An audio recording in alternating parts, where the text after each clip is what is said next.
Thiruvananthapuram ചെങ്കലിൽ class മുറിയിൽ വിദ്യാർത്ഥിനിക്ക് പാമ്പ് കടിയേറ്റു. വാർത്ത നിങ്ങൾക്ക് ഓർമ്മയുണ്ടാകും.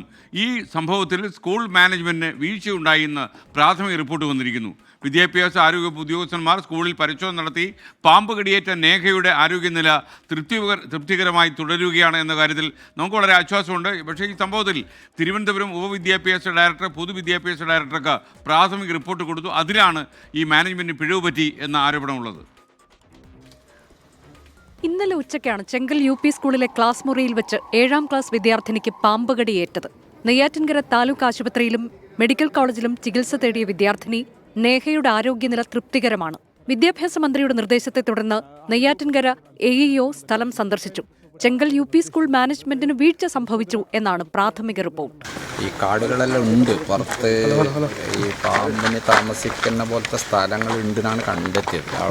ഇത് പിന്നെ അധിക സ്ഥലം ഈ സ്കൂളിന് കുറച്ച് കുട്ടികളാണ്, 51 കുട്ടികളെന്തോ പഠിക്കുന്ന സ്കൂളാണ്. അപ്പോൾ ഇപ്പോൾ പാമ്പ് കടിയേറ്റത് അവർ പഠിപ്പിക്കാത്ത അവർ ക്ലാസ് അല്ലാത്ത ക്ലാസ്സിലാണ് അത് ഉണ്ടായത്. റിപ്പോർട്ട് എടുക്കാം. പിന്നെ ഇത് ക്ലീൻ ആക്കുന്നുണ്ട് എന്നാണ് പറഞ്ഞത്.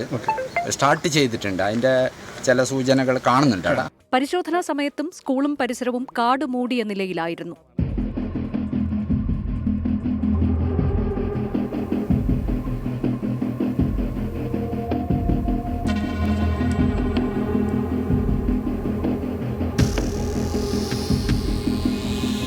ക്ലാസ് മുറികൾക്കും ശുചിമുറികൾക്കും വേണ്ടത്ര സുരക്ഷിതത്വം ഇല്ലെന്ന് കണ്ടെത്തി.